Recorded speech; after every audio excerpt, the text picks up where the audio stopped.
জনাব আনিস আলমগীরকে গ্রেপ্তার কেন করা হলো?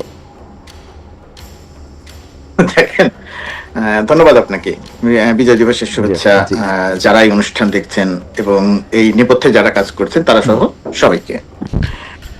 আমার এখানে দুটি পরিচয়। একটি পরিচয় সরকারের অংশ আমি, আরেকটি পরিচয় আমি একজন সাংবাদিক। সারা জীবন আর কোনো কিছু করি নাই, সাংবাদিকতাই করছি। তো সেই সাংবাদিকতা করার জায়গা থেকে আপনার প্রশ্নের উত্তরটা আমি দিচ্ছি। সেই সাংবাদিকতা করার জায়গা থেকে আমি সবসময় মানে বাক স্বাধীনতা বলেন, কথা বলা বলেন, লেখা বলেন, যা কিছুই বলেন না কেন, এটার পক্ষের মানুষ সবসময়। এমনকি কেউ যদি একটা মিথ্যা কথা বলতে চান, একেবারে সরাসরি বলছি, অসত্য না বলে আমি বলছি, মিথ্যা কথা বলতে চান, সেই মিথ্যা কথা বলার অধিকারটাও থাকা উচিত, যদি না দেশের বিরুদ্ধে খুব বড় কোনো কিছু হয়ে যায়। আমি হচ্ছে সেই জায়গার মানুষ, সারা জীবন ধরে যে খুব ক্ষুদ্র জায়গাতে কাজ করেছি, ক্ষুদ্র একজন সংবাদকর্মী হিসেবে সেটার পক্ষে কাজ করেছি, এবং সেটা বিশ্বাস করে আমি আমার নিজের জীবনযাপন, নিজের কর্মক্ষেত্রে যা করার সেই কাজগুলো করেছি। এখন সেরকম একটা জায়গা থেকে এটা আমার একটি অবস্থান, আরেকটি হচ্ছে সরকারের অবস্থান।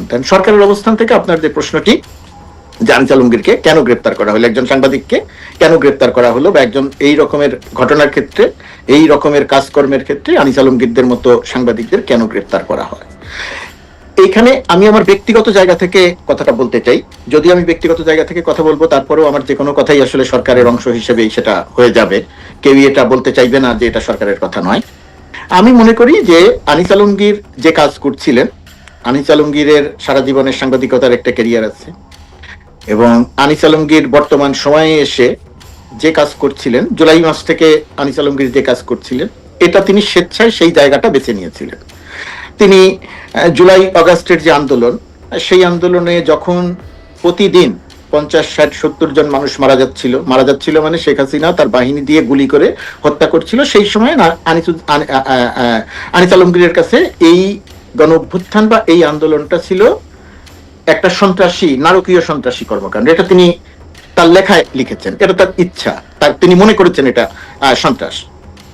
এবং তার পরবর্তীতে 5 আগস্টের পরবর্তীতে এসে আবার কিছুটা অবস্থান পরিবর্তন করেছেন, এবং তারপরে গিয়ে তিনি আবার আরেকটা অবস্থান নিয়েছেন, এবং সেই অবস্থানটা হচ্ছে তীব্র সরকার বিরোধিতার একটি জায়গা। এবং আমি মনে করি যে কেউ যদি সাংবাদিকতা করতে গিয়ে নীতি নৈতিকতা বিবর্জিত ভাবে তিনি যদি একটি পক্ষ নিয়ে কাজ করেন, এটা হয়তো করা উচিত নয়, কিন্তু তার তো স্বাধীনতা আছে, তিনি এই কাজটি করতে পারেন। আনিস আলমগীর সেই কাজটি করছিলেন, কিন্তু সেই কাজটি করার মধ্য দিয়ে তিনি আবার যে কাজটি করছিলেন, অনেকগুলো অপতথ্য বা মিথ্যা তথ্য ছড়াচ্ছিলেন, এবং তিনি এক ধরনের উস্কানিমূলক আচরণ করছিলেন। ব্যক্তিগতভাবে আমি মনে করি যে এই সমস্ত কর্মকাণ্ড, আমি যা যা বললাম আরো যদি সঙ্গে কিছু যোগ করি, তারপরেও এই সমস্ত কর্মকাণ্ডকে মোকাবেলা করা উচিত সত্য তথ্য দিয়ে, অর্থাৎ অপতথ্যের বিপরীতে সত্য তথ্য দিয়ে সেটার মোকাবেলা করা উচিত, মিথ্যার বিপরীতে সত্যটা দিয়ে মোকাবেলা করা উচিত, অনৈতিকতার বিপরীতে নৈতিক সত্য দিয়ে মোকাবেলা করা উচিত। এখন বর্তমান সরকারের যে চরিত্র, সেই চরিত্রের সঙ্গে পূর্বে যেভাবে সাংবাদিকদের সঙ্গে আচরণ করা হতো, এবং সেটার সঙ্গে যদি বর্তমান সরকারের এই আচরণগত মিল মানুষ খুঁজে পায়, তাহলে এটা বর্তমান সরকারের জন্য অত্যন্ত বিব্রতকর। সরকারের অংশ হিসেবে আমি নিজে এটার জন্য খুব স্বাচ্ছন্দ্য ফিল করছি না। আমি মনে করি যে আনিস আলমগীরকে গ্রেপ্তার না করে আনিস আলমগীর যে অপতথ্য দিচ্ছিলেন, সেই অপতথ্যগুলোর বিপরীতে সত্য তথ্য দিয়ে ফাইট করা দরকার ছিল। কিন্তু সেটা না করে তাকে গ্রেপ্তার করার কারণে যেটা হয়ে গেল, বা যেটা সামনে হয়ে যাবে, বা ইতিমধ্যেই কিছুটা হয়ে গেছে, যে এরা যে বলার চেষ্টা করছিলেন যে মত প্রকাশের স্বাধীনতা নাই, বাক স্বাধীনতা নাই, কথা বলা যায় না, ইত্যাদি ইত্যাদি বলার চেষ্টা করছিলেন, সেই জায়গাটা কিছুটা প্রতিষ্ঠিত হয়ে গেল, যেটা বাংলাদেশের বর্তমান বাস্তবতায় আমি মনে করি সত্য নয়। আমি মনে করি যে এইখানে যে কেউই যা কিছু বলার কথা বলতে পারছেন। যেমন ধরেন কয়েকদিন আগে একজনের একটা টকশোতে দেখলাম, টকশোতে মানে তিনি তার সোশ্যাল মিডিয়াতে আলোচনা করছেন আর একজন রাজনীতিবিদকে সঙ্গে নিয়ে, একজন এটা কত 1 সপ্তাহ 10 দিন হয়ে গেছে, তারা দুইজনে মিলে সেই আলোচনায় বেগম খালেদা জিয়াকে মেরে ফেললেন, এবং তারা নিশ্চিত, সাংবাদিকও নিশ্চিত, যে রাজনীতিবিদ আলোচনা করছেন তারাও নিশ্চিত। তো বিএনপির মতো এত বড় একটা রাজনৈতিক দল, খালেদা জিয়া বাংলাদেশের এত গুরুত্বপূর্ণ একজন রাজনীতিবিদ, অথচ তারা আলোচনা করতে এসে বেগম খালেদা জিয়াকে মেরে ফেললেন। আর আমার অবস্থানটা হচ্ছে, এই যে মেরে ফেললেন, এই যে অপতথ্য, ক্ষতিকর তথ্য ছড়ানো হলো, এর বিপরীতে যে কারো সুস্থ সাংবাদিকতা সরকারের অংশ বা যে কারো আমাদের দায়িত্ব ছিল এর বিপরীতে সত্য তথ্যটা দিয়ে তার তথ্যটা যে অসত্য সেটাকে প্রমাণ করা, 1 নম্বর। 2 নম্বর হচ্ছে সেটা প্রেস কাউন্সিল হোক বা অন্য যে কোনো জায়গা থেকে হোক, ওই সাংবাদিকের কাছে জানতে চাওয়া যেতে পারতো সেটা অফিসিয়ালি, যে আপনি যে এই তথ্য দিলেন এই তথ্যের ভিত্তি কি, তার কাছ থেকে একটা জবাব চাও। গ্রেপ্তার আমি মনে করি না যে এই ধরনের ক্ষেত্রে খুব সঠিক পথ। গোলাম রতুল, আপনাকে আমি অনেক মনোযোগ দিয়ে শুনতে চেষ্টা করতেছিলাম যে ধরেন সরকারে গেলে কিভাবে সরকারকে ডিফেন্ড করতে হয় সেটা শিখারও আছে আপনার কাছে আসলে। তো এখন ঘটনা হইতেছে যে আপনি যা বললেন, যা বুঝলাম যে অপতথ্য এবং উস্কানির কারণে তাকে গ্রেপ্তার না করে অপতথ্যের বিরুদ্ধে তথ্য দেওয়া দরকার ছিল, কিন্তু আপনার এই যে বোধ, এই বোধ ডক্টর ইউনূসের কেন নাই, এটা আমরা একটু আপনার কাছ থেকে আবার শুনবো যে ডক্টর ইউনূসের বোধ কেন নাই যে অপতথ্যকে তথ্য দিয়ে মোকাবেলা করা যায়, এবং মিথ্যা সংবাদের আয়ু হচ্ছে এই পৃথিবীতে সবচেয়ে কম। আগামীকাল আপনি যে কোনো মিথ্যা বলবেন সেটা এটা ধরা পড়ে, এবং তার জন্য সন্ত্রাস বিরোধী আইনে একজনকে গ্রেফতার করতে হয় না। ডক্টর মোহাম্মদ ইউনূসের এই বোধ কেন নাই, কেন এই বড় গলাটা আছে যে আপনারা যা খুশি তাই বলবেন, যা খুশি তাই সমালোচনা করবেন, সমালোচনা করলে তার তিনি মিথ্যা তথ্য দিলে আপনি সত্য তথ্য দিবেন। অ্যাবসলিউটলি আপনি এটা ঠিক কথা বলছেন, কিন্তু আমি জানতে চাইবো যে আপনার উপলব্ধি আর সরকারের উপলব্ধি কেন আলাদা, বা ডক্টর মোহাম্মদ ইউনূস তো আমরা আপনার থেকেও লিবারেল জানতাম, আমি আপনার প্রায় বন্ধু, আমি আপনাকে আজকে 32 বছর ধরে চিনি, আমি তো ডক্টর মোহাম্মদ ইউনূসকে আপনার চেয়ে লিবারেল মনে করতাম। ডক্টর মোহাম্মদ ইউনূসের সরকারে কেন এরকম হলো সেটা আমি আপনার কাছে শুনবো। আমি একটু জুলকারনাইন সাহের খান থেকে একটু শুনি। জুলকারনাইন সাহের খান, সিম্পল প্রশ্ন, আনিস আলমগীরকে কেন গ্রেফতার করা হলো? আনিস আলমগীরকে আপনাদের সবাইকে ধন্যবাদ। আসসালামু আলাইকুম, সবাইকে বিজয় দিবসের শুভেচ্ছা। জনাব আনিস আলমগীর, যিনি একজন সাংবাদিক, সাংবাদিকতার সাথে এই মুহূর্তে হয়তো উনি ওতপ্রোতভাবে জড়িত নেই, উনি এখন হয়তো প্র্যাকটিস করছেন না জার্নালিজম, উনি বিভিন্ন টক শোতে অংশগ্রহণ করেন, তার নিজের মতো করে জীবন যাপন করেন এবং সামাজিক যোগাযোগ মাধ্যমে নিজের মন্তব্যগুলো তিনি প্রকাশ করেন। তো আমি তার অ্যাক্টিভিটিস গুলো বহুদিন আগে থেকেই দেখেছি। উনি জুলাই আগস্ট আন্দোলনের সময় বেশ বিতর্কিত ভূমিকা রেখেছেন। এখন উনি তো একজন ইন্ডিভিজুয়াল, একজন ব্যক্তির নিজস্ব মতামত থাকবে, নিজস্ব মতাদর্শ থাকবে, এবং এটাতে কোনো অন্যায় তো কোনো কিছু নাই। তিনি তো রাষ্ট্রের বিরুদ্ধে গিয়ে কোনো রকমের কোনো কিছু পরিকল্পনা করছিলেন না। উনি বিভিন্ন রকমের কথাবার্তা বলছিলেন যা সরকারের অবশ্যই অনুভূত হবে না, কারণ উনি সরকারকে বেশ ভালোভাবেই সমালোচনা করছিলেন। এবং ওনার যদি ওটা মনে হয়ে থাকে, এখন আমার কাছে যদি কোনো কিছু মনে হয় যে এটা ঠিক হচ্ছে না, আমি তো সেটা বলবোই। উনিও একইভাবে সেটা বলেছেন, ওনার যেটা উনি বিষয়টা যেভাবে বুঝেছেন উনি সেটাকে সেভাবে বলেছেন। এবং সর্বশেষ ইনকিলাব মঞ্চের ওসমান হাদি, তাকে হত্যার উদ্দেশ্যে যখন গুলি বর্ষণ করা হয়, সেদিন উনি কিছু কথাবার্তা লিখেছেন এবং এখানে উনি ওনার মতো করে লিখেছেন। আমি বলবো না যে উনি এমন কিছু লিখেছেন যার জন্য তাকে গ্রেফতার করতে হবে, অথবা উনি কোন রকম উস্কানিমূলক কোনো কিছু বলেছেন। আমি পাশাপাশি আমরা দেখতে পাই যে বর্তমানে বাংলাদেশে অনেকেই বলেন যে 16 ডিসেম্বর আমাদের বিজয় দিবস, মানি না, এটা হওয়া উচিত না, আমাদের দেশের বুদ্ধিজীবীদেরকে কারা হত্যা করে, ভারতীয়রা হত্যা করেছে, এই ধরনের বহুত রেটরিক, এই ধরনের বহুত বাজে কথাবার্তা ইদানিং অনেকেই বলেন। আমি অবাক হয়ে দেখলাম যে আনিস আলমগীরকে গ্রেফতার করা হচ্ছে অ্যান্টি টেরোরিজম অ্যাক্টের আন্ডারে।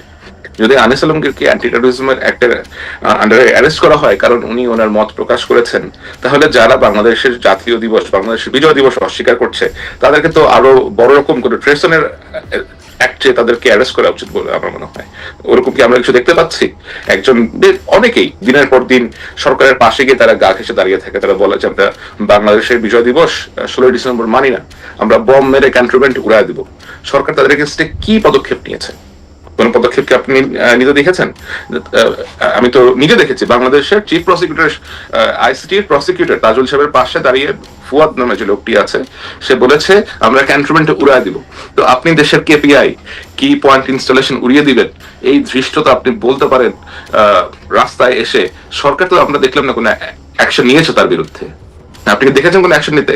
আনিস আলমগীর কি এরকম কোনো কিছু বলেছিলেন কিনা, যে উনি কি বলেছেন যে আমি ইউনূসের এটা উড়ায় দিব, অথবা সরকারের এটা উড়ায় দিব? এ ধরনের কথাবার্তা আমরা কিন্তু দেখিনি। উনি টক শোতে গেছেন, কথাবার্তা বলছেন, হ্যাঁ সরকারের সমালোচনা করেছেন। সুতরাং সরকারের এই যে আপনার দ্বিচারিতা বলবো, অথবা এই ধরনের একটা আশ্চর্যজনক ব্যবহার, যে একজন ব্যক্তি তার মত প্রকাশ করতেছে সোশ্যাল মিডিয়াতে গিয়ে, আপনি এটাই সহ্য করতে পারছেন না, আবার আরেকজন ব্যক্তি রাস্তায় দাঁড়িয়ে আপনি নিরাপত্তা সংস্থা, আপনার বিভিন্ন জাতীয় দিবস নিয়ে অত্যন্ত নোংরা ভাষায় কথাবার্তা বলছে, আপনি তাদেরকে কিছুই করছেন না। তো এটা আমার কাছে এক ধরনের মকারি বলে মনে হয়। মানুষকে মানুষের মতো জীবনযাপন করতে দেওয়া উচিত। প্রত্যেকেরই নিজস্ব মতাদর্শ আছে, নিজস্ব ভিউ পয়েন্ট আছে। আদারওয়াইজ তাহলে ডিফারেন্সটা কোথায় থাকলো? আমরা তো দেখেছি, আমি নিজে সাফারার, আমি নিজে ভিকটিম। আমার এগেইনস্ট বিগত সরকারের সময় ডিজিটাল সিকিউরিটি একটা মামলা হয়েছে। আমার অত্যন্ত কাছের শ্রদ্ধেয় বড় ভাই মুশতাক আহমেদ এবং কার্টুনিস্ট আহমেদ কিশোর, তাদেরকে কার্টুন আঁকার জন্য, জাস্ট সিম্পলি কার্টুন আঁকার জন্য অ্যারেস্ট করা হয়েছিল। দোষটা কোথায় ছিল? কার্টুন আঁকা কি অন্যায়? যদি কার্টুন আঁকার জন্য আমার ভাইকে তখন গ্রেফতার করা হয়, আমার বড় ভাই মুশতাক এবং কার্টুনিস্ট আহমেদ কিশোরকে গ্রেফতার করা হয়, এবং এটা নিয়ে আমরা প্রতিবাদ করি যে এটা একটা অন্যায় হয়েছে, তাহলে এখন যেটা হচ্ছে এটা কি অন্যায় হচ্ছে না? স্যার, আপনাকে ধন্যবাদ। আমি ওই যেটা বলতেছিলাম যে যারা গোলাম মুর্তজা, আপনি যেভাবে ব্যাখ্যা করলেন অপতথ্য বা যার মধ্যে উস্কানির ব্যাপারটা ছিল, সেটার ক্ষেত্রে আপনি সরকারের এই বোধটা কেন নাই সেটা আপনার কাছে একটু জানতে চাইছিলাম। আপনার স্ক্রিনটা একটু ব্ল্যাক হয়ে গেছে, গোলাম মুর্তজা ভাই একটু লগ আউট হয়ে গেছে। জুলকারনাইন স্যার, আপনার সাথে যে বিষয়টা নিয়ে আমরা বেশি করে কথা বলতে চাই সেটা হচ্ছে শরীফ ওসমান হাদির হত্যার চেষ্টা এবং তার আসামিদের পালিয়ে যাওয়া নিয়ে, কিন্তু আমরা সেটি মুর্তজা ভাই আবার একটু সংযুক্ত হবেন তার সাথে বা তার সামনেই ব্যাপারটি একটু আলোচনা করতে চাই, কারণ আপনি অনেকগুলি গুরুত্বপূর্ণ প্রশ্ন সেখানে তুলেছেন, যেটি একজন অনুসন্ধানী সাংবাদিক হিসাবে হয়তো ঠিকই আছে, কিন্তু আমার কিছু কৌতূহল আছে যে ব্যাপারগুলি নিয়ে আমি আসলে প্রশ্ন করতে চাই গোলাম মুর্তজা ভাইয়ের সামনে। সেজন্য আমি আগের প্রসঙ্গেই থাকি, সেটা হচ্ছে যে আপনি বলতেছিলেন যে জনাব আনিস আলমগীরকে গ্রেফতার করা হয়েছে, যেটা আসলে গোলাম মুর্তজা ভাই আমাদেরকে বললেন যে এটা অপতথ্য ছড়ানোর জন্য, সেইটা হচ্ছে উস্কানি দেওয়া। উনি আসলে কোন ধরনের অপতথ্য, এবং অপতথ্য যদি কেউ স্প্রেড করে থাকে তাহলে তো সেটার জন্য আলাদা আইন আছে। আপনি অ্যান্টি টেরোরিজম অ্যাক্টে কেন তাকে অ্যারেস্ট করতে হবে? তারপরে হচ্ছে যে আরেকটা বিষয় হলো, আমাদের দর্শকদের মধ্যে অনেকে জানাচ্ছেন যে এই ঘটনার পর বা এই ঘটনার আগে পরে অন্য আরেকটা ঘটনা নিয়ে আরেকটা টেলিভিশনের উপস্থাপক জনাব গোলাম মুর্তজা এখানে অপতথ্য এবং উস্কানির কথা বলে সন্ত্রাস বিরোধী আইনে একজন লোককে গ্রেফতার করা হবে, যে বোধ বা উপলব্ধি আপনার আছে সেটা সরকার প্রধানে কেন নাই, সেইটা আমি একটু আপনার কাছে জানতে চাইবো যে ক্লুটা কি।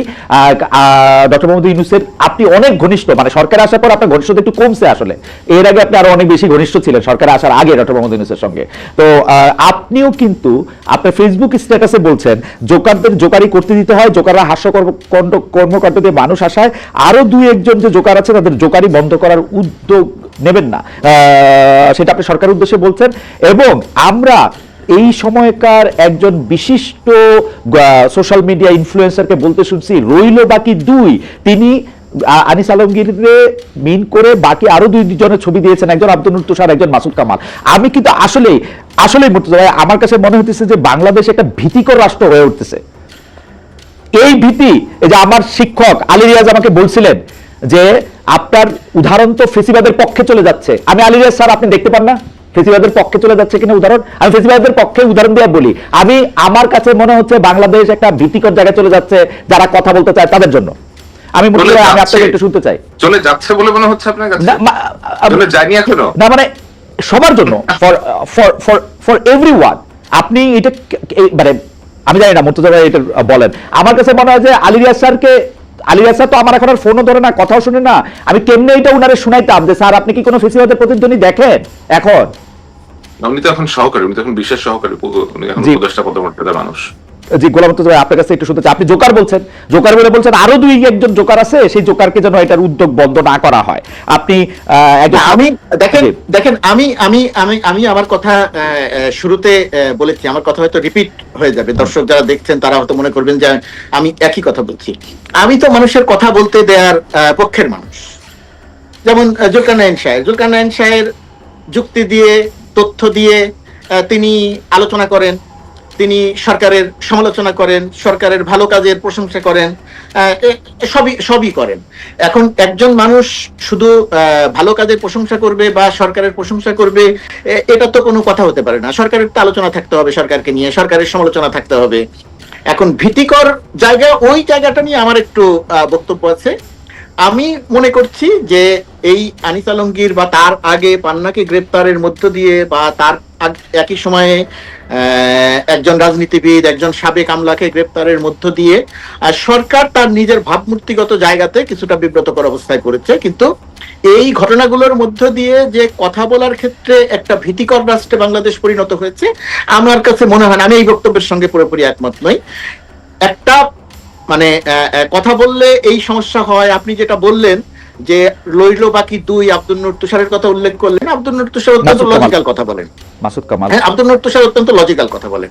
সুতরাং তার সরকারের সমালোচনা আছে, তার যে সমস্ত লজিক ছাড়া কথা আছে সেই সমস্ত কথার বিপরীতে আমাদের মোকাবেলা করা উচিত কথা দিয়ে। আমি মনে করি না যে বাংলাদেশে পুরোপুরিভাবে বা বাংলাদেশে একটা কথা বলার ক্ষেত্রে একটা ভীতিকর রাষ্ট্রে পরিণত হয়েছে। তবে কিছু সীমাবদ্ধতা তৈরি হচ্ছে মানুষের মধ্যে। যে প্রশ্নটি শুরুতে ছিল না, ডক্টর মোহাম্মদ ইউনূস যখন বলেছিলেন মন খুলে সমালোচনা করেন, কথা বলেন, কাউকে কিছু বলা হবে না, কাউকে কিছু ধরা হবে না, ওই সময় আর এখনকার এক অবস্থার একটা পরিবর্তন হয়েছে, কিন্তু একটা ভীতিকর রাষ্ট্রে পরিণত হয়েছে, এটা আমার কাছে মনে হয় না। না গোলাম মুর্তজা ভাই, আমি একটু বলি, আমি দেখতেছিলাম যে আনিস আলমগীর ভাই আপনাকে আক্রমণ করেও সোশ্যাল মিডিয়াতে একাধিক পোস্ট, বা আমি অত তাকে ফলো করি নাই, কিন্তু দুই একটা আমার নজরে আসছে যে আপনাকেও আমি শব্দের মধ্যে বিশেষণ ব্যবহার করতে চাই না, শুধু বলি আপনাকে আক্রমণ করে উনি অত্যন্ত নোংরা ভাষায়, কিন্তু আপনিও কিন্তু তার জবাব দিলেন, আপনিও তার জবাব দিয়েছেন যথেষ্ট মানে সীমার মধ্যে, শালীনতার মধ্যে, আপনার মুনশিয়ানার মধ্যে, সেটা আপনি জবাব দিতে চেষ্টা করেছেন। আমার কথা হলো ডিবি অফিসে ধইরা নিয়ে যাওয়া, তারপরে মামলা দেওয়া, তারপরে গিয়া মানে সন্ত্রাস বিরোধী আইনে সেই মামলা কগনিজেন্সি নিয়ে গ্রেপ্তার দেখায় রিমান্ডে পাঠায় দেওয়া। মুর্তজা ভাই, আপনার কি কিছু মনে পড়ে যে মানে এইরকম ঘটনা আমরা এর আগে আর কখন শুনছি আর কতবার করে বলছি? না, আমরা পুরো সময়টাই, আমরা গত 16 বছরের পুরো সময়টি এরকম একটা অবস্থার মধ্য দিয়ে কাটিয়েছি। আপনিও জানেন সেটা, আমরাও জানি, এবং আমরা সারাক্ষণই কথা বলেছি।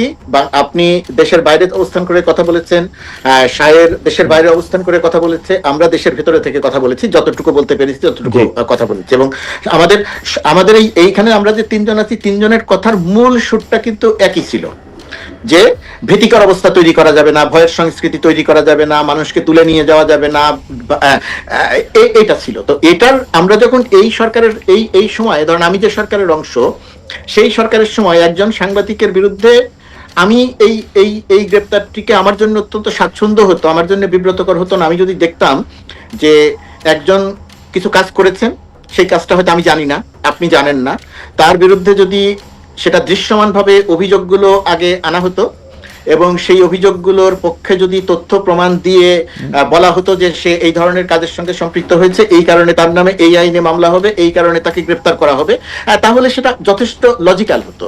এখন আমি যদি আগে তাকে ডেকে নিয়ে যাই বা আগে তাকে ধরে নিয়ে যাই, তারপরে যদি অভিযোগটা আনি, তখন এইটা বর্তমান সরকারের যে চরিত্র, ডক্টর মোহাম্মদ ইউনূসের যে সারা পৃথিবীতে তার যে ইমেজ, আপনি শুরুতে আমাকে যেটা বারবার প্রশ্ন করছিলেন, আমি সরাসরি সেই জবাবটা হয়তো সরাসরি দিচ্ছি না, কিন্তু সেটা দেওয়ার চেষ্টা করছি, কিন্তু সেটার সঙ্গে একটার সঙ্গে আরেকটা সাংঘর্ষিক হয়ে যাচ্ছে।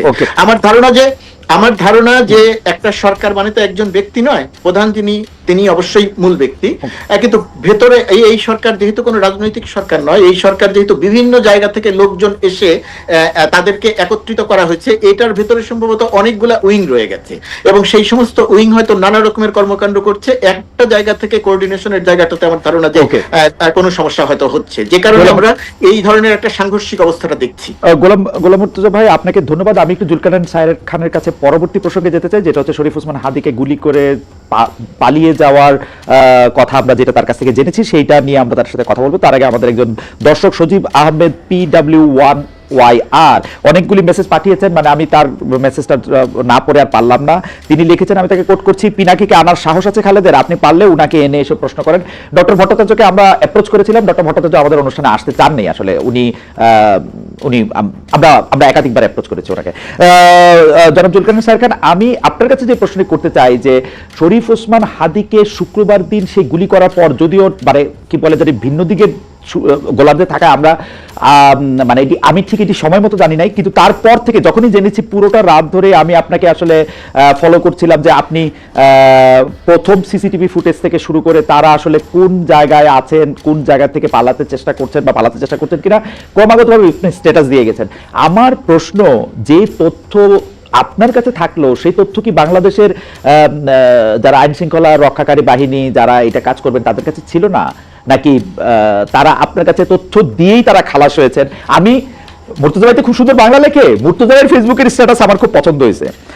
উনি উনি উনি স্ট্যাটাস দিছে যে পালানোর বিস্তারিত গল্প যারা সরবরাহ করছে তাদের দায়িত্ব ছিল ধরার, কেন ধরতে পারলো না জবাবদিহিতা নিশ্চিত করুন।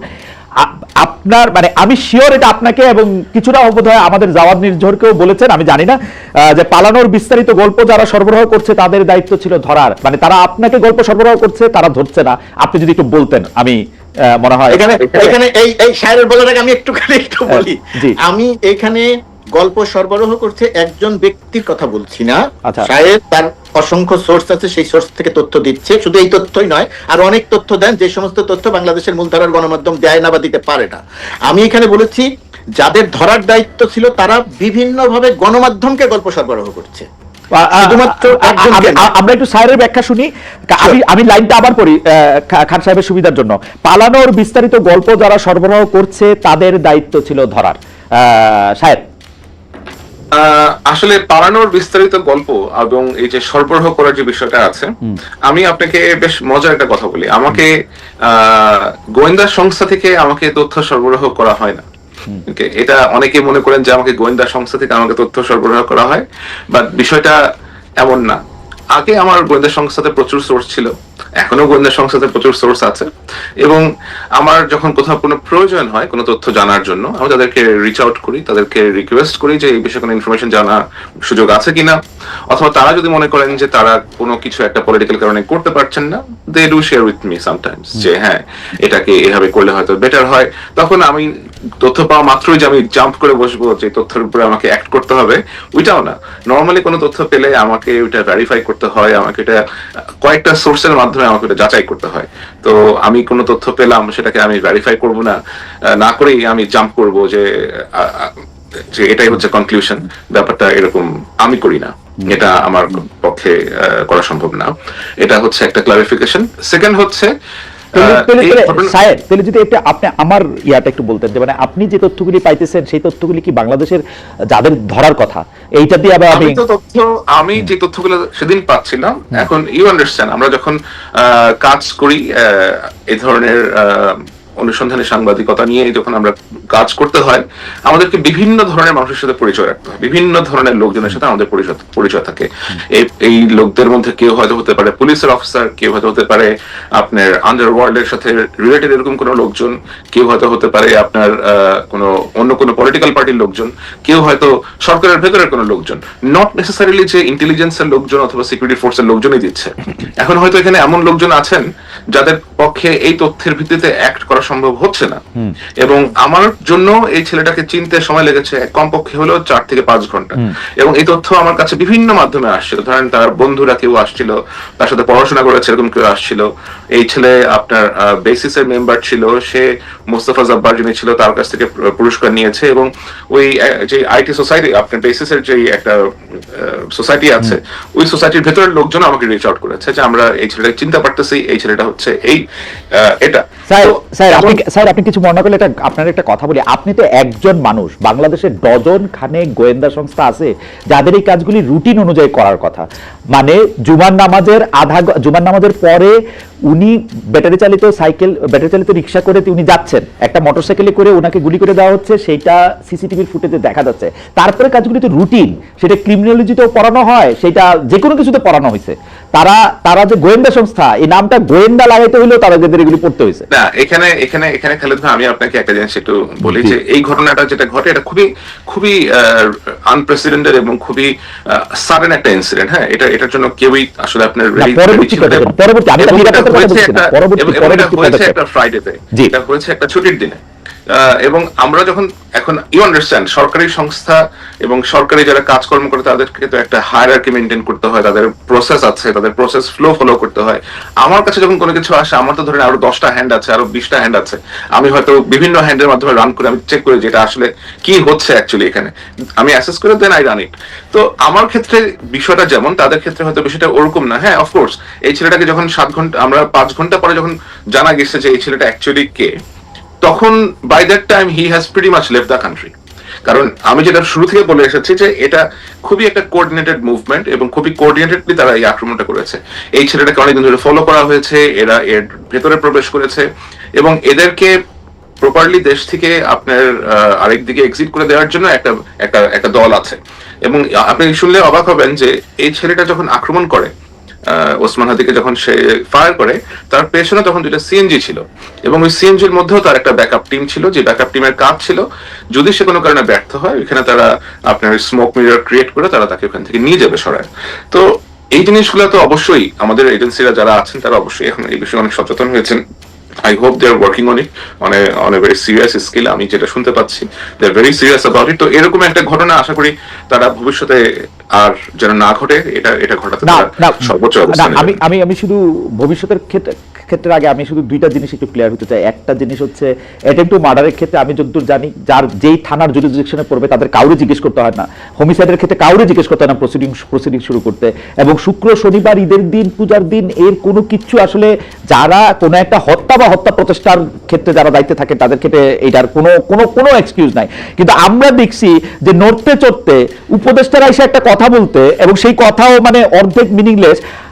ইন্টারেস্টিং ব্যাপার হচ্ছে আপনি কিন্তু দায়ী করছেন উপদেষ্টা মানে বাঘের উপরে তাকে সেইখানে আপনি বলছেন স্বরাষ্ট্র মন্ত্রণালয়ের স্বরাষ্ট্র উপদেষ্টা নিয়ন্ত্রণে নাই, মানে অ্যাপারেন্টলি আমরা রিভেন উইঙ্কেলের নাম কাইটা ডক্টর মোহাম্মদ ইউনূস লিখতে দেখবো। আসলে সত্যি কথা, যিনি ঘুমায় থাকেন যিনি কিছু চোখে দেখেন না, কারণ হচ্ছে আপনি লিখতেছেন এখানে আমি আপনাকে একটা জিনিস বলি খালিদ ভাই, এখানে আমাকে একটু সময় দেন, আমি একটু বুঝিয়ে বলি।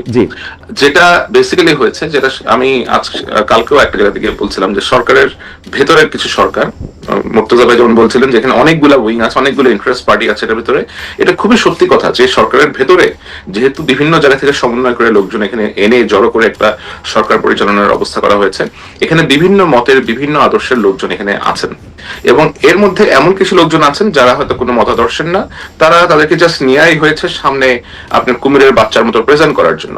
এরকম 3 থেকে 4 জন উপদেষ্টা আছেন এবং আপনি দেখবেন যে পৃথিবীর যত কিছু হয় যে সরকারের হয়তো একটা চেয়ার ভেঙে গেছে ওই উপদেষ্টার দোষ, কোথাও হয়তো কোনো আপনার বিদেশে কোনো একটা শ্রমিক পা পিছলা পড়ে গেছে সেটাও আরেক উপদেষ্টার দোষ, কোথাও এক যাত্রাপালা নিয়ে কোথাও কোনো কিছু একটা হচ্ছে সেটাও হচ্ছে আরেক উপদেষ্টার দোষ।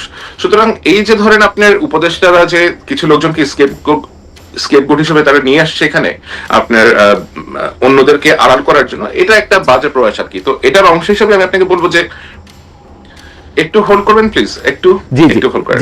সরি জি আপনি তো যেটা বলছিলাম যে ধরেন আপনার উপদেষ্টার উপরে তারা নিয়ে আসছে কিছু আপনার সহকারী টাইপের লোকজন, অথবা আপনি একটা উপদেষ্টা এনেছেন তাকে আবার মনিটর করার জন্য you have a person like উপদেষ্টা আপনার এখানে প্রটোকলে কে বড় বিশেষ সহকারী বড়, অবশ্যই উপদেষ্টা বড় হওয়ার কথা। কিন্তু ওই যে বললাম যে ভেতরে যে আপনার এতগুলো ভেস্টেড গ্রুপ আছে, এতগুলো ইন্টারেস্ট গ্রুপ আছে, আপনি কখনো দেখবেন না যে গণপূর্ত উপদেষ্টা যিনি আছে আদিলুর রহমান, নাম ধরেই বলি, এখন তো আসলে এত লুকাচুপি করার কিছু নাই, আদিলুর রহমান শুভ্র সাহেব is always in the background. Junior যত দোষ আসিফ নজরুলের, জুনিয়র যত দোষ মোস্তফা সরোয়ার ফারুকীর, জুনিয়র যত রকমের অপকর্মের দোষ ওই যে ওই আপনার স্টুডেন্ট অ্যাডভাইজার মাহফুজের। পেছনে যারা নিজেদেরকে এমন মিনিস্ট্রিতে রেখেছেন যে সামনে আসতে হয় না, গণপূর্ত মন্ত্রণালয়, শিক্ষা, তারপরে আবার আপনার পাওয়ারে আছে একটা, এই লোকগুলা তারা যা করেছে এটা আমার মনে হয় তারা খুব ভালো করে জানেন যে তারা কি করেছেন সরকারের ভিতরে থেকে, এবং এখনো তাদের কারা কি কোথায় কি করে চলেছেন। এই যে আপনি স্বরাষ্ট্র উপদেষ্টাকে যে ওখানে বসে আছেন, এই ভদ্রলোকের সচিবটাকে একটু খোঁজ খবর নেন, এই যে তার সচিবের আপনার পলিটিক্যাল যে অ্যাফিলিয়েশনটা কি, উপদেষ্টা সাহেবের যে সহকারী আছেন ওই সহকারীর পলিটিক্যাল অ্যাফিলিয়েশন কি, সে আগে স্টুডেন্ট অবস্থাতে সে কিসের পলিটিক্স করে আসতো।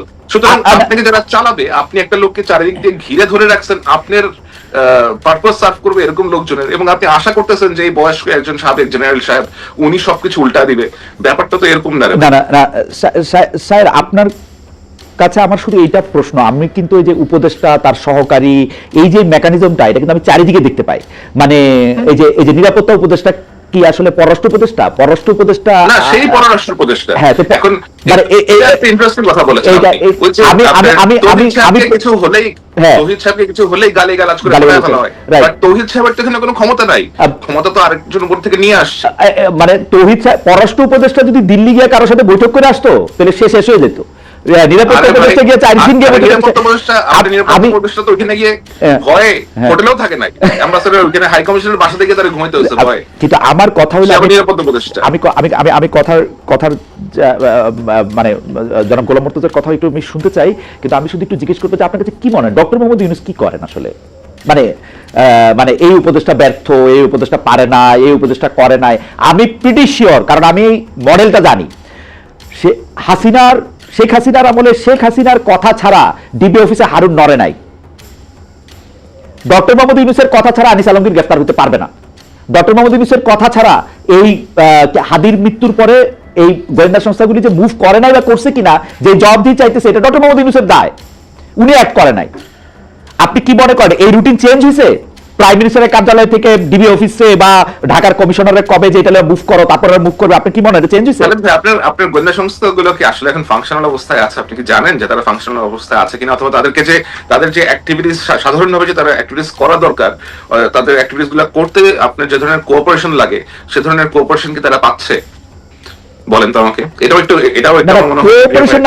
কোঅপারেশন না তো, সরকার প্রধান তো তাদেরকে এনাবলই করতেছেন না, অথবা যখন তার কাছে খারাপ লাগতেছে যে আনিস আলমগীরকে ধরে নিয়ে আসো, যাও, একদম হাসিনা মডেল। আমি এটা এখনো বলবো, আমি জনাব গোলাম মুর্তজার কাছে শুনতে চাই। জনাব গোলাম মুর্তজা, আমাদের দর্শকরা বলতেছেন যে ইয়েস খালেদ, আমাদের দর্শকদের মধ্যে একজন তৌসিফ রহমান 88552 উনি বলতেছেন yes Khaled, look you coward, তারপরে উনি বাস্টার্ড বলছেন, তারপরে বলছেন তুষারের Masud Kamal should also be in jail. ভাই আমারও জেলে নেন, আমি যে বাংলাদেশে যাবো ফেব্রুয়ারিতে, আমারও জেল দেন, সিরিয়াসলি, মানে আপনারা জেলে দিয়ে দেন। গোলাম মুর্তজা ভাই, আপনার কাছ থেকে একটু আমি শুনতে চাইবো যে এই আসলে এই উপদেষ্টা পরিষদের এই জিনিসটা কি? আমি আরেকটা একটু আমি করতে চাই যে তারেক রহমানের সাথে যোগাযোগ করা হয়েছে কিনা, একটু ভালো প্রশ্ন একটু ভালো জবাব দেই।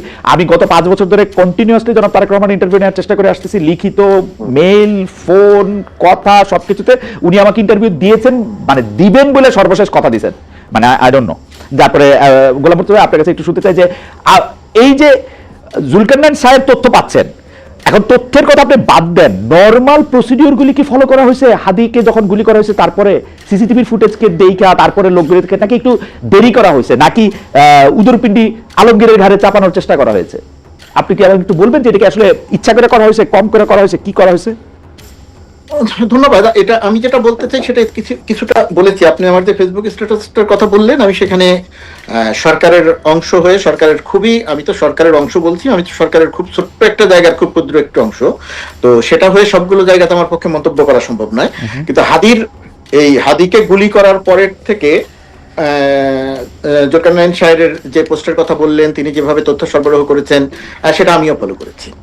এবং আমি যেটা বলেছি যে যারা গল্প সরবরাহ করছেন, আমি এটা কেন লিখেছিলাম, এইটা লিখেছিলাম হচ্ছে এই জায়গাটা থেকে যে আমি পুলিশের এক ধরনের বক্তব্য দেখছিলাম, আমাদের সীমান্ত রক্ষার দায়িত্বে যে বিজেপি, তাদেরও দায়িত্ব দেখছিলাম।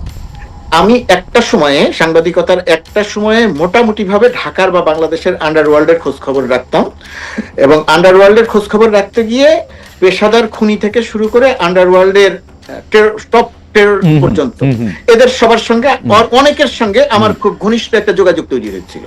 এদের অনেকে, যে শীর্ষ 23 সন্ত্রাসীর অনেকের সঙ্গে অনেকবার আমার দেখা হয়েছে, আমি দেখা করেছি। সেই দেখাগুলো এখন যখন চিন্তা করতে যাই, যে সমস্ত পরিবেশে দেখা করেছি, এখন হলে হয়তো আমি আর সেই পরিবেশে দেখা করতে যেতাম না, তখন হয়তো বয়স কম ছিল, রিস্কের ব্যাপারগুলো তখন চিন্তা করি নাই, কোথায় কোন গ্যারেজের মধ্যে চলে গেছি কেউ জানতো না, কিছু জানতো না, এইভাবে তাদের ঘটনাগুলো আমি দেখেছি। এখন এই যে এই হাদির উপরে ঘটনার পরে আমি যে বক্তব্যগুলো লক্ষ্য করলাম, সেই বক্তব্যগুলো ওই সময় আমি লক্ষ্য করতাম যে একটা টিম ধরতে অভিযান চালাতে গেছে, অভিযান চালাতে গিয়ে অনেক দূর পর্যন্ত গেল, এখান থেকে ওখানে গেল, ওখান থেকে ওখানে গেল, তারপরে একজন সোর্স খুঁজে বের করলো, সোর্স খুঁজে বের করলে তার বাড়িতে গেল, ঘেরাও করলো, ঘেরাও করতে গিয়ে শেষ পর্যন্ত আর কালা জাহাঙ্গীরকে পেল না। কেন পেল না? ঠিক তার 5 মিনিট আগে কালা জাহাঙ্গীর সেখান থেকে চলে গেছে। এই যে গল্প, এই গল্পটা আমি এই হাদির গুলি করার পরেও আরেকবার শুনলাম, এই ধরনের গল্প। আমার কাছে মনে হলো যে আমরা এখনো সেই পুরনো গল্পের মধ্যে আটকে আছি। ধরেন যে পুরনো গল্পের মধ্যে শেষ করি খালেদ। আচ্ছা আমি ভুলে গেছি, সরি আপনি শেষ করুন। পুলিশ এবং আমি দেখলাম যে জুলকারনাইন সাহেব যে তথ্যগুলো সরবরাহ করছে, পুলিশের বক্তব্যের সঙ্গে তার বা বিজেপির বক্তব্যের সঙ্গে সেই সমস্ত বক্তব্য আমি যদি মিলিয়ে দেখতে যাই, তাহলে মনে করি যে তাদের কাছে ওই তথ্যের অনেকগুলোই আছে মানে পুলিশের সঙ্গে বিজেপির কথা হচ্ছিল, বিজেপি পুলিশকে সহায়তা করছিল, পুলিশ বিজেপিকে সহায়তা করছিল, এই রুট দিয়ে যেতে পালাতে পারে সেই বিষয়ে একটা সতর্কতা ছিল, কিন্তু বিজেপি শনাক্ত করলো এই দুইজন মানব পাচারকারী।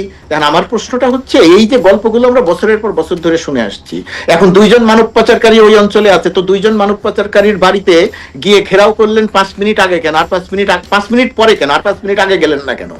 এই যে ওই দুইজন মানব পাচারকারী আছে, তো সেটা যদি শনাক্তই করা হয়, সেটা যদি মনেই করা হয়, এটা তো বিজেপি তখন জানতো না, বিজেপি তো বহু আগে থেকেই জানতো। তো তাহলে তাদেরকে এই হাদিকে গুলি করার আর পরে যখন থেকে স্বাভাবিকভাবে ধারণা করার কথা যে এই অপরাধীরা সীমান্ত পার হয়ে চলে যেতে পারে, তো তখন থেকেই কেন তাদেরকে নজরদারির মধ্যে আনা হলো না? কিন্তু যেহেতু আমরা এই যে গল্পগুলো দেখছি, এই গল্পগুলোকে আমি মনে করছি যে এই গল্পগুলোকে গণমাধ্যমকে সরবরাহ করা হচ্ছে এবং অমুকের সহযোগীকে ধরা হচ্ছে, অমুককে ধরা হচ্ছে, এইগুলো আমার কাছে খুব একটা খুব গুরুত্বপূর্ণ ঘটনা মনে হচ্ছে না, আমি সরকারের ভেতরের অংশ হওয়া সত্ত্বেও।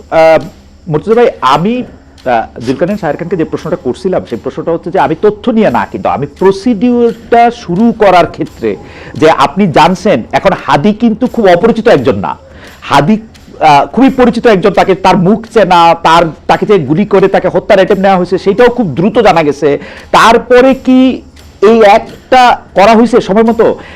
সাহের খান অবশ্য বলতেছেন যে স্বরাষ্ট্র মন্ত্রণালয় স্বরাষ্ট্র উপদেষ্টার হাতে নাই, এর উপরে আরেকজন আছে, এবং এই আলোচনাগুলো আমার কাছে আসলে কোনো ওনার ফেসবুক পোস্ট আরো ক্লিয়ার। উনি ফেসবুক পোস্টে বলছেন খোদাবক্স রজার খলিল আর স্বরাষ্ট্র সচিবের নামটা যোগ করলো না কেন, মানে যাই হোক, মানে উনি বলতেছেন যে এইটার মধ্যে থেকে আসলে ফাংশনটা করতে পারছে না। আপনি এরকম ফিল করেন কিনা?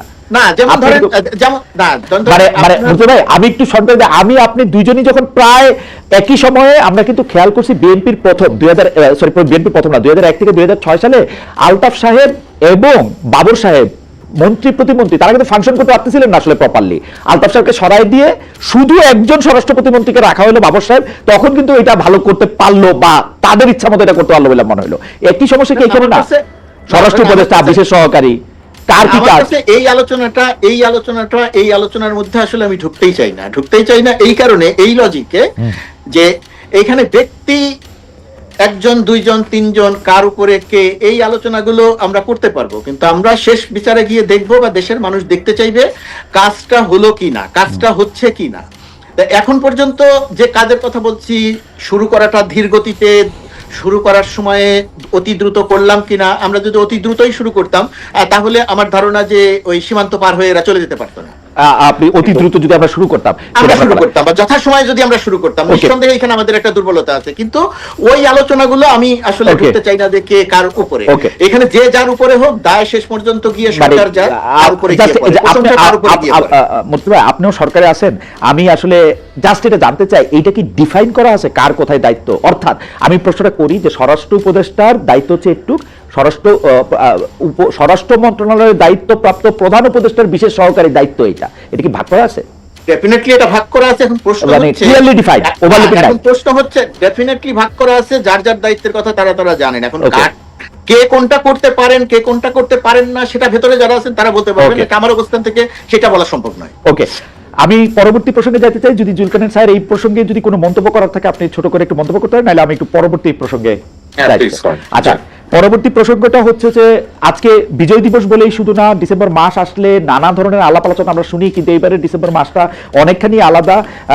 আপনি নিজেও উল্লেখ করছেন, আমি গতকালে আপনার একটা অনুষ্ঠানে দেখতে পেলাম যে চট্টগ্রাম বিশ্ববিদ্যালয় সহ দেশের বিভিন্ন বিশ্ববিদ্যালয়ে আমরা মুক্তিযুদ্ধের ইতিহাসকে নিয়ে একটা নতুন ইতিহাস সৃষ্টি, শহীদ বুদ্ধিজীবী দিবসটার সময় আমরা এটা শুনছি যে বুদ্ধিজীবীদের মার্চে হচ্ছে কারা, এইটা নিয়ে ভারতরা ছাত্রদের আন্দোলন সংগ্রাম, পাকিস্তানের পতাকা গিয়ে এখানে আইকে আসবে, সেই জন্য আবার কতজন এটার মধ্যে, এটা বিএনপির কেন্দ্রীয় নেতা তারেক রহমান, মির্জা ফখরুল আলমগীর সহ অনেকেই বারবার জামাতের একাত্তরের ভূমিকা স্মরণ করে দিতে চাইতেছেন, কিন্তু সেই ক্ষেত্রে আমার আপত্তি আছে, এই জামায়াতের সঙ্গে এতদিন মিলামেলা রাজনীতি বিএনপিই করছে আসলে।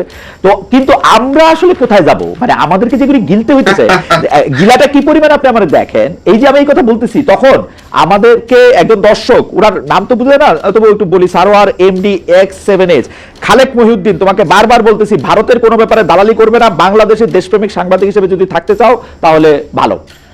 মানে মানে মানে মানে এই যে এই ইউনূস সরকার আসার পরে স্বাধীনতার বয়ানটা চেঞ্জ হলো কেমন, আমি জিনিসটা বুঝলাম না। আমি আপনাকে এই যে আপনি বললেন যে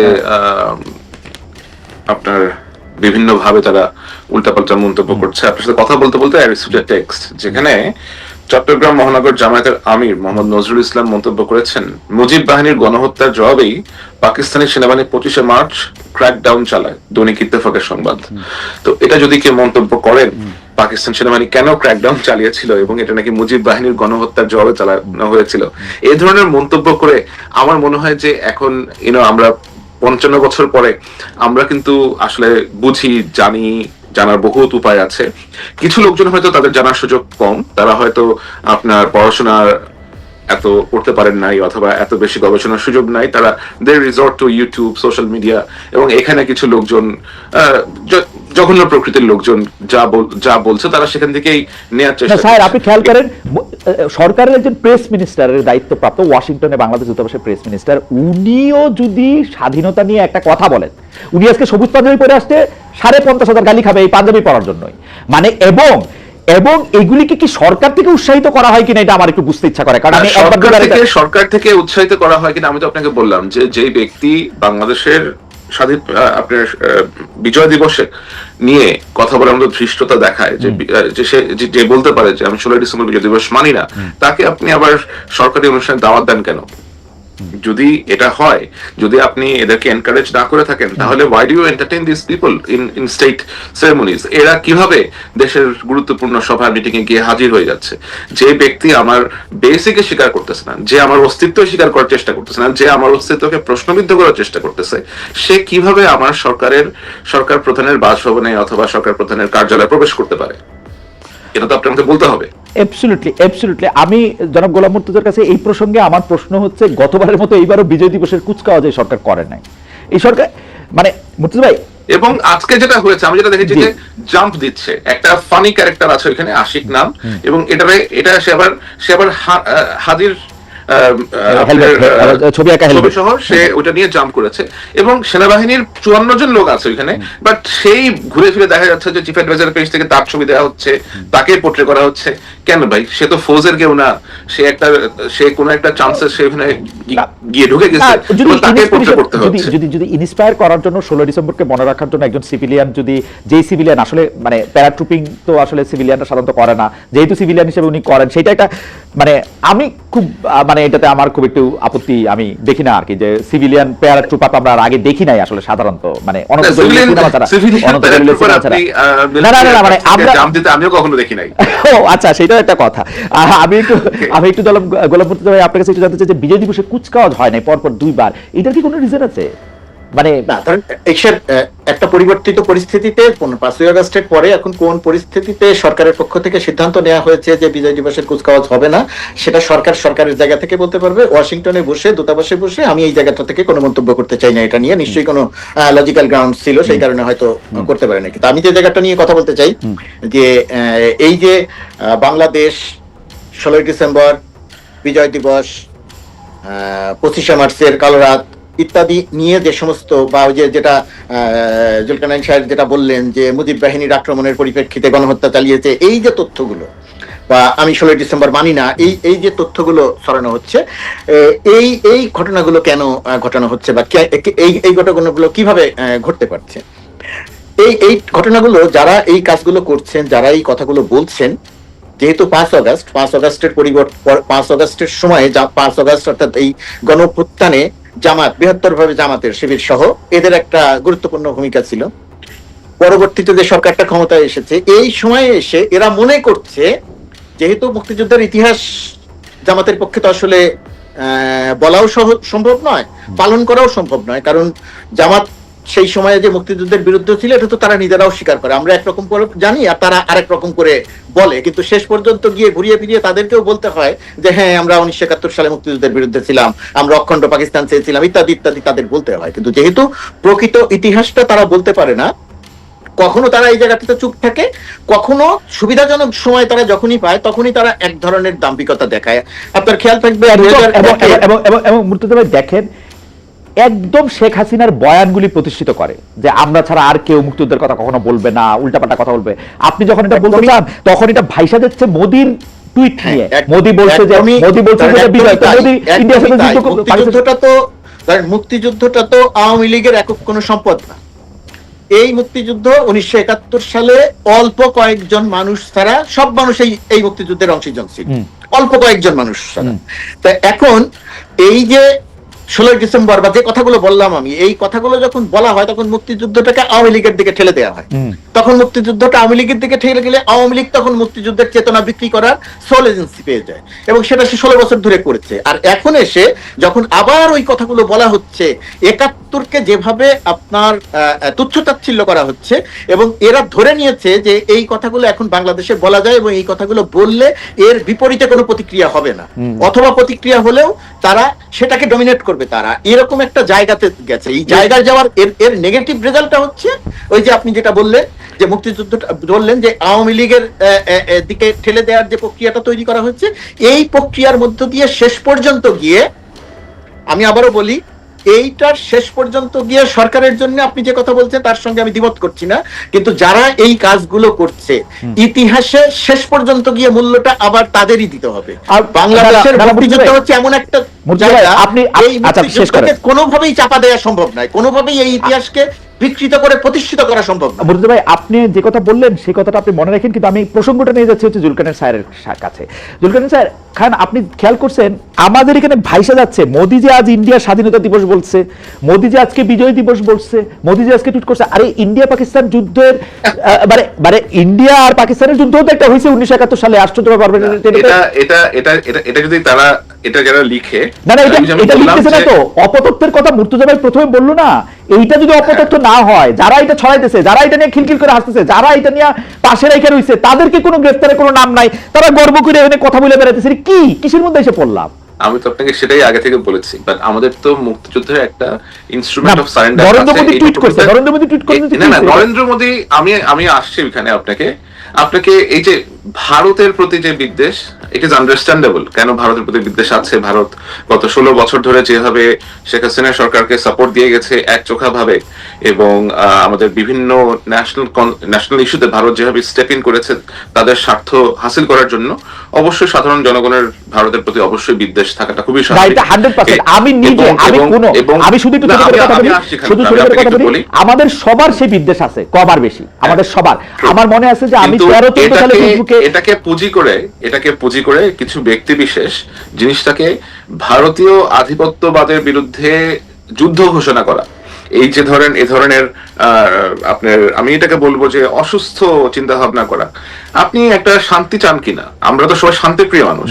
আপনি ভারতের সাথে যুদ্ধ করতে চান, আপনাকে তো চিন্তা করতে হবে আপনি নিজের ক্যাপাসিটি আছে কিনা, নিজেকে সেভাবে আপনি গড়ে তুলেছেন কিনা, আপনার সক্ষমতা আছে কিনা, অথবা আপনি এটা যে করবেন এটার ব্যাকলিস্টে নেওয়ার মতো সামর্থ্য আপনার কাছে আছে কিনা। তো এগুলা আকৃত চিন্তা না করে এই ধরনের হাইলি পপুলিস্ট চিন্তা ভাবনা পেডল করে যারা আপনার পাবলিক সিম্প্যাথি অথবা পাবলিক সাপোর্ট পাওয়ার চেষ্টা করে, এরা বেসিক্যালি একটা নিজস্ব চিন্তা, নিজস্ব একটা কিছু স্বার্থ সিদ্ধি উদ্ধারের জন্য তারা এই কাজগুলো করে থাকে। ভারতের প্রধানমন্ত্রী নরেন্দ্র মোদী লিখেছেন যে বিজয় দিবস। এখন আমাদের যে ইনস্ট্রুমেন্ট অফ সারেন্ডার যেখানে লেখা আছে, ওখানে খুব স্পষ্ট করে লেখা আছে যে আমরা কবে কোন প্রেক্ষিতে কার কাছে পাকিস্তান সেনারা আত্মসমর্পণ করেছিল। পাকিস্তানের সেনারা একটা রেগুলার সেনাবাহিনীর কাছে আত্মসমর্পণ করেছিল, দ্যাট ওয়াজ ইন্ডিয়ান আর্মি, যারা আমাদেরকে সাহায্যের জন্য দেশের ভিতরে প্রবেশ করেছিল। They had to give them guarantee that you will be treated as per the Geneva convention. এই জেনেভা কনভেনশন তো আপনাকে এনশিওর করতে হবে যে এত 91,000 ট্রুপস, এই 91,000 ট্রুপস যদি পাবলিকের ছেড়ে দেওয়া হতো, পিটায় মেরে ফেলতো ওদের অনেককে। এবং এগুলা তো বেশ কয়েকদিন ধরে এগুলো নিয়ে কথাবার্তা হচ্ছিল। 14 ডিসেম্বর থেকে 3 ডিসেম্বর থেকে জানা যাচ্ছিল যে বাংলাদেশের অনেক ক্ষেত্রে যে পাকিস্তান আর্মি আর অপারেট করতে পারছে না, দে উইল সারেন্ডার, তখন থেকে আলাপ আলোচনা চলছিল যে কিভাবে কি হবে, কার কাছে সারেন্ডার করবে, কোথায় সারেন্ডার করবে, এগুলা already they have decided that. এবং পাকিস্তানের কাছে তো পাকিস্তান গিয়ে ইন্ডিয়ার কাছে আত্মসমর্পণ করেছে, বাংলাদেশের কাছে আত্মসমর্পণ করেছে, তো এটা পার্শিয়ালি ইন্ডিয়া তাদের ক্রেডিট নিচ্ছে, তো তাদের ক্রেডিট তারা নেয়, এটা কি আপনি মানা করতে পারবেন? না, আমাদের ক্রেডিট ইন্ডিয়ার ক্রেডিট একটা জিনিস, ইন্ডিয়া পাকিস্তানের সাথে যুদ্ধে তো আসলে অংশগ্রহণ করছে, মানে 1971 সালে এবং সেইটা আমরা আমাদের যুদ্ধে জিতেছি, আমরা আমাদের যুদ্ধে জিতছি, আমরা আমাদের যুদ্ধে জিতছি। এই যে আপনি স্যার, এই যে আপনি ভারতীয় আধিপত্যবাদের কথা বলেন না, আমি আর গোলাম মুর্তজা কিন্তু সাক্ষী, যখন এই সরকারের কেউ ভারতে গ্যাস রপ্তানি করে দিতে ছিল, তখন আমরা তেল গ্যাস বিদ্যুৎ বন্দর রক্ষা কমিটি করছি, আমি আর উনি পাশাপাশি ইয়ার মেম্বার, এবং আমরা রাস্তায় দাঁড়াইয়া দিনের পর দিন দাঁড়াইয়া আমরা কিন্তু সেই গ্যাস রপ্তানি বন্ধ করছি। কারা সেই গ্যাস রপ্তানি? এখন এই ভারতীয় আধিপত্যবাদটা কি, মানে স্বাধীনতার কথার সাথে ভারতীয় আধিপত্যবাদ, ভারতীয় বিজয় দিবস, এই বিজয় দিবস মানি না, আর অনেক আপনি যা বলছেন আর জুলকারনাইন সাহেব যে কথাগুলো বলেছেন, ওই কথাগুলোর পরে খুব বেশি কিছু যোগ করার নাই। এক নম্বর কথা হচ্ছে এই যে ভারত বিদ্বেষী একটা মনোভাব, এই ভারত বিদ্বেষী মনোভাবটা গত 16 বছরে সবসময় কম বেশি ছিল। গত 16 বছরের মধ্যে গত 10 বছর যদি আপনি ধরেন, আওয়ামী লীগের 16 বছরের 10 বছর, এই 10 বছর একটা তীব্র জায়গা ধারণ করেছে। যেভাবে সীমান্তে গুলি করে মানুষ হত্যা করা হয়েছে, যেভাবে ভোটারবিহীন রাতের নির্বাচনগুলোকে যেভাবে সাপোর্ট দেওয়া হয়েছে, যেভাবে বাংলাদেশে তাদের পররাষ্ট্র সচিব এসে আরেকজন রাজনৈতিক নেতাকে নির্বাচনে অংশ নিতে বলেছে, যে কাজগুলো করেছে, যে কথাগুলো করেছে, এই সমস্ত সবকিছু মিলিয়ে একটা বর্তমান সময়ে এসে একটা তীব্র, আবার এর মধ্যে এই যে আওয়ামী লীগের লোকজন হাসিনা সহ সবাই পালিয়ে ভারত চলে গেছে, এবং সেখানে গিয়ে পালিয়ে গিয়ে শেখ হাসিনা প্রতিদিনই মানুষ হত্যা করতে চাইছেন, শেখ হাসিনা প্রতিদিনই বাংলাদেশে একটা যুদ্ধ তৈরি করতে চাইছেন। এই যে ঘটনাগুলো ঘটছে, এই ঘটনার পরিপ্রেক্ষিতে বাংলাদেশ একটা ভারত বিদ্বেষী মনোভাবের একটা উর্বর ভূমিতে পরিণত হয়ে আছে।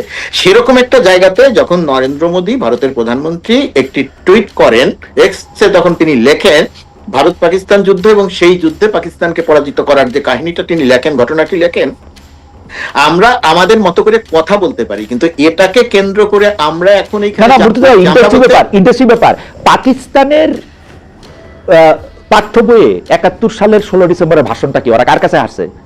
পাকিস্তানের ভাষাটা কি? আমি আসছি, ভারতের ভাষা আর পাকিস্তানি ভাষাটা কি করব? না, খালেদ, পাকিস্তানিরা কার কাছে হাঁটছে ওই ভার্সনটা আমার কাছে গুরুত্বপূর্ণ নয়। আমার কাছে গুরুত্বপূর্ণ হচ্ছে আমাদের ভার্সনটা কি, এক নাম্বার। দুই নাম্বার হচ্ছে আসলে ঘটনাটা কি ঘটেছিল।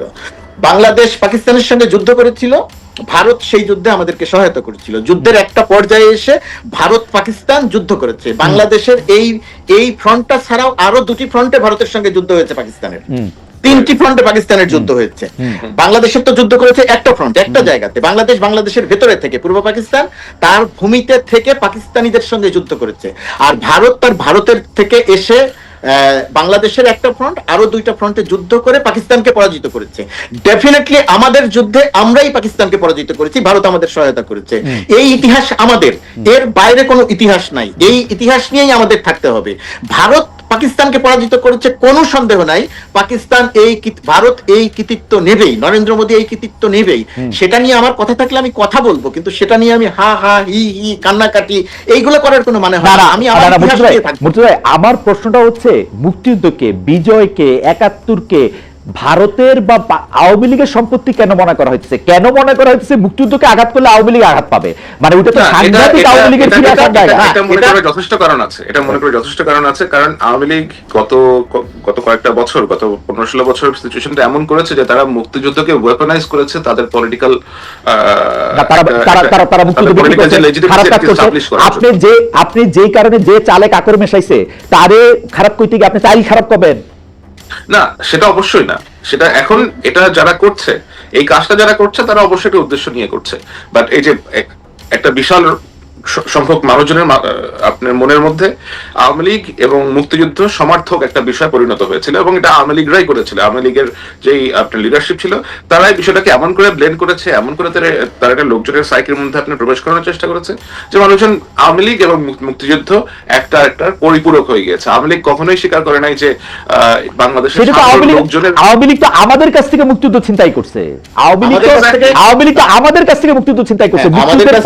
চিন্তাই কেন করেছে? আমাদের কাছ থেকে ছিনতাইটা কেন করেছে? আমাদের কাছ থেকে ছিনতাই করেছে মুক্তিযুদ্ধকে পুঁজি করে আওয়ামী লীগ এই দেশে এক ধরনের দখলদারিত্ব কায়েম করার জন্য মুক্তিযুদ্ধটা। এখন আমরা আওয়ামী লীগের কাছ থেকে মুক্তিযুদ্ধকে রক্ষা করছি, এখন আমরা আওয়ামী লীগের কাছ থেকে মুক্তিযুদ্ধকে রক্ষা করছি। আমরা রক্ষা করে যেটা করছি, এখন আমাদের ভেতরের অতি ক্ষুদ্র একটা অংশ, আমি আবারও বলছি অতি ক্ষুদ্র একটা অংশ এই ধরনের লম্ফজম্প করছে। সেই লম্ফজম্পে মুক্তিযুদ্ধকে অপমান এবং অসম্মান করা হচ্ছে, সেটা খুবই ক্ষুদ্র একটা অংশ। আপনার যে প্রশ্ন, সেই জায়গাটার উত্তরটা জানা দরকার যে এরা কি করে এটা করতে পারছে, সরকার ফু দিচ্ছে কিনা, কেন সরকার ফু দিচ্ছে কিনা, এটা হচ্ছে আমার প্রশ্ন।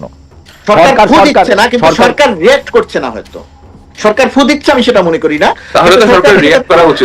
আমি বললাম যে যে লোক বলতে পারে যে 16 ডিসেম্বর বাংলাদেশের বিজয় দিবস আমি মানি না, সে তাহলে রাষ্ট্রীয় কোনো অতিথিদের শালায় অথবা রাষ্ট্রীয় ফাংশনে অবশ্যই তাদেরকে উৎসাহিত করা হচ্ছে।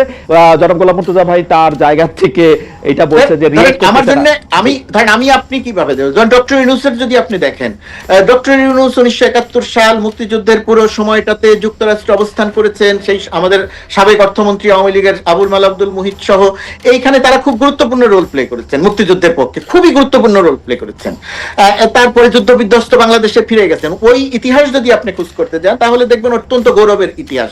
এখন সেই রকম একজন মানুষ সরকার, সেই রকম একজন মানুষের যে সরকার, সেই সরকারের একজন মানুষ হিসেবে আমি অত্যন্ত গর্বিত।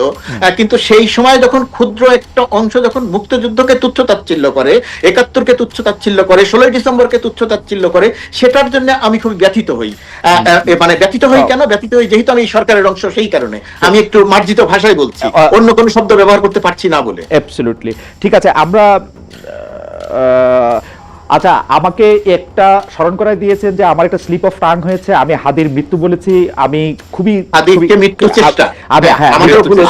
আমি এটা হত্যার চেষ্টা বলতে হবে, গুরুতর আহত এটা বলা উচিত, এটা আমি আগে ঠিক করে নিলাম। এবং আমি খুবই মানে একটা প্রাণচঞ্চল, একটা উচ্ছল, একটা মানে পুরো একটা জীবনের মতো একটা ছেলে, তাকে গুলি করা হয়েছে। আমি খুবই ব্যাপারটা নিয়ে খুবই আপসেট ফিলও করেছি সারাটা ক্ষণই, এবং আমাদের শো ছিল না বলে আমি এটা নিয়ে কথা বলতে পারিনি। কিন্তু আমি মনে করি যে আমরা অনুষ্ঠানটা শেষ করি আজকে। এবং জনাব জুলকারনাইন সাহেব, আপনি যদি এই প্রসঙ্গে আর কিছু বলতেন। আপনারা বলতেছিলেন যে সরকার রিঅ্যাক্ট করা দরকার ছিল, সরকার আবার এই জায়গাতে এটা করতেছে। সরকার এটা করতেছে কারণ সরকার বোধহয় সরকারের মধ্যে থাকা সরকার প্রধান, আমি সব কিছুর ক্ষেত্রে সরকার প্রধানদের দায়ী করি, সেটা শেখ হাসিনার সময়ও করতাম। আওয়ামী লীগের আমলে একটা বয়ান ছিল এরকম যে আওয়ামী লীগের মন্ত্রীরা খারাপ, শুধু শেখ হাসিনা ভালো। আমি কিন্তু সবসময় কইতাম যে শেখ হাসিনা ভালো হলে কেউ খারাপ হতে পারতো না, এটা অসম্ভব। এবং আমি ডক্টর মোহাম্মদ ইউনূসের ক্ষেত্রে এটা মনে করি, তার উপদেষ্টা পরিষদের যে ঝামেলা আপনি দেখেন সাহেব, আমি মনে করি ইউনূস সাহেবের মধ্যে ঝামেলা না থাকলে উপদেষ্টা পরিষদের ঝামেলা থাকার কথা না। যাই হোক, আপনি শেষ কথা বলবেন। আমি তার আগে খালি দর্শকদের কাছে যেটা জানতে চাইছিলাম সেটা একটু বলে রাখি। সেটা হচ্ছে জাতীয় সংসদ নির্বাচন সামনে রেখে সব রাজনৈতিক দলের জন্য নিরাপত্তা প্রোটোকল বাড়াবে সরকার। প্রিয় দর্শক, পুলিশ এভাবে নিরাপত্তা নিশ্চিত করতে পারবে বলে মনে করেন কিনা? 22,000 দর্শক ভোট দিয়েছেন, এর মধ্যে 18% মনে করেন পারবে, 82% মনে করেন যে পারবে না। জুলকারনাইন স্যার, আপনি যদি নিরাপত্তা প্রসঙ্গে শেষ যাওয়ার আগে আমি শুধু এখানে একটা কথা একটু বলতে চাই।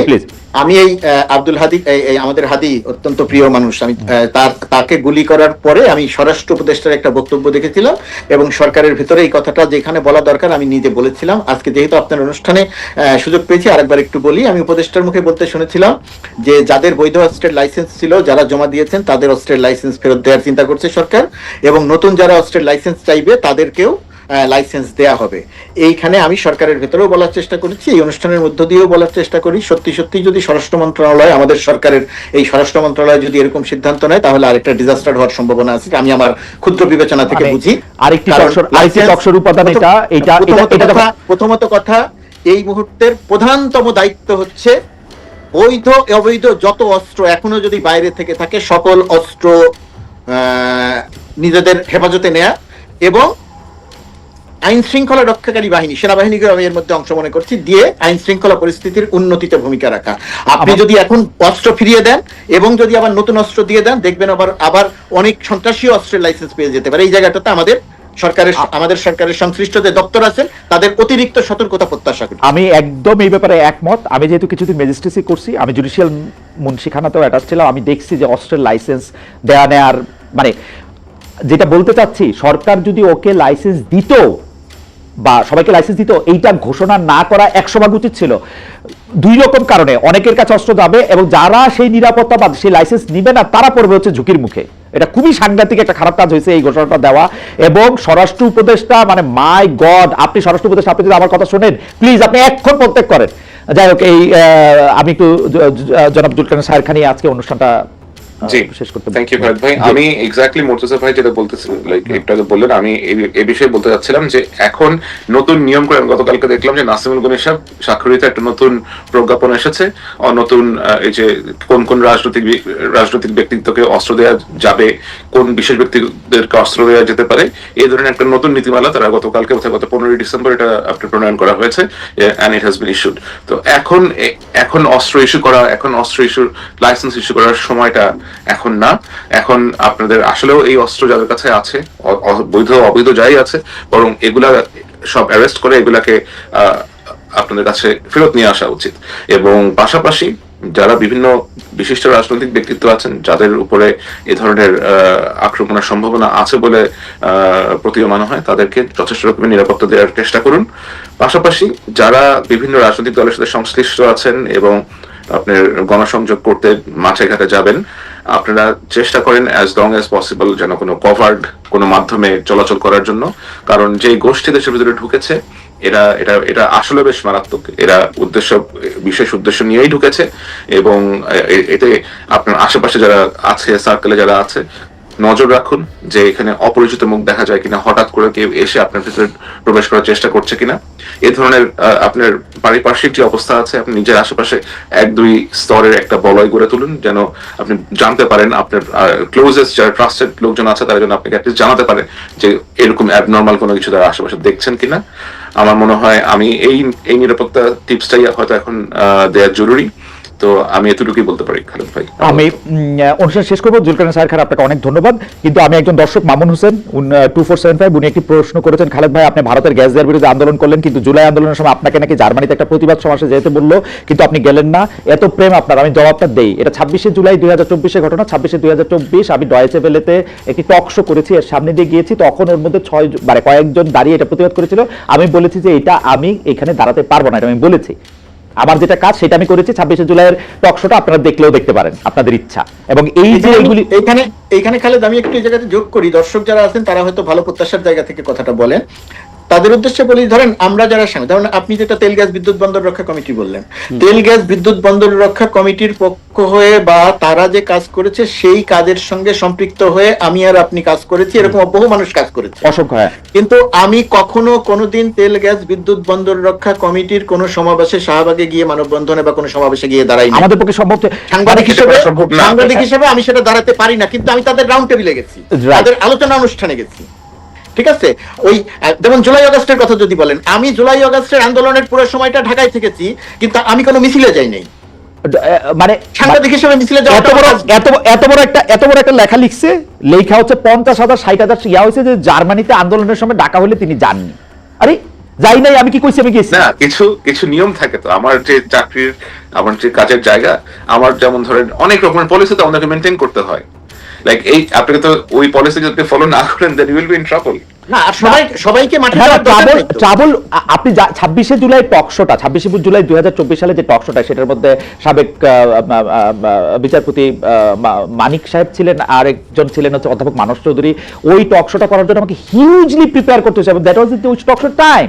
আপনি আমার টকশোটা দেখেন ভাই, আপনারা আমার মিছিলে না ওই দিনই। আমি আপনাকে একটা মজার কথা বলি খালেদ ভাই, আমাকে গতকালকে আমি যখন অফিসে ছিলাম আমি একটা মেইল পেয়েছি যে আমাকে আজকে বাংলাদেশের রিসেপশনে, আপনার বিজয় দিবসের রিসেপশনে ইনভাইট করা হয়েছে সন্ধ্যার সময়। তো আমি এটার জন্য আমার যিনি বস আছে তার কাছে অনুমতি চেয়েছি, মানে আমি এখন পর্যন্ত আমি দুপুর 1টা পর্যন্ত ওয়েট করেছি, বিকজ আমার বাসা থেকে আমার লাইক অফিস বেশ দূরে আর কি। তো I did not receive any answer and I did not travel there, কারণ আমাকে তো অনুমতি না পেলে তো আমি যেতে পারবো না। আমার মনে হয় যে আপনাদের দুজনের বক্তব্যে আজকে অনেকগুলি প্রশ্ন আপনাদেরকে করতে পারছি। আমরা বিজয় দিবস, আমি যেখানে আছি সেখানে বিজয় দিবসের মাঝামাঝি অবস্থা, মানে আমাদের 12টা 12 বাজে। সায়ের যেখানে আছেন সেখানে আরো 5 ঘন্টা এগিয়ে আছেন সায়ের, তো বিকেল হয়ে গেছে। আমাদের পক্ষ থেকে আমাদের পক্ষ থেকে আবারও বিজয় দিবসের শুভেচ্ছা। এবং আমি সব শেষে আনিস আলমগীরের মুক্তি এবং অতি অতি অতি অবশ্যই আমাদের শরীফ ওসমান হাদির কমপ্লিট রোগ মুক্তি, মানে আই মিন ইট, যে কমপ্লিট রোগ মানে কমপ্লিট মুক্তি, মানে উনি শুধু বেঁচে ফিরলে হবে না, উনি দুই পায়ের মধ্যে দাঁড়াবেন, সবাইকে তার কণ্ঠ দিয়ে তার ইয়ে দিয়ে ডাকবেন, আমাকে বকাবকি করবেন। আমি চাই যে আপনি ফিরে আসেন হাদি, এবং সেইভাবেই ফিরে আসেন যেভাবে আপনি ছিলেন। আপনাদের সবাই আমি ধন্যবাদ দিতে চাই। মুর্তজা ভাই, শাহের খান, অনেক ধন্যবাদ। দর্শক, দেখা হবে আবার নতুন কোনো অনুষ্ঠানে। আমার ইউটিউব চ্যানেল রাজনীতি T20 চ্যানেলটিকে সবাই সাবস্ক্রাইব করে রাখবেন। ভিডিওতে লাইক কমেন্টস দিয়ে আপনারা আপনাদের মতামতগুলি জানিয়ে দিতে পারেন, এবং ফেসবুক ও টিকটকে যারা দেখেছেন তারা সবাই ফলো দিয়ে দিবেন। ধন্যবাদ আপনাদের সবাইকে।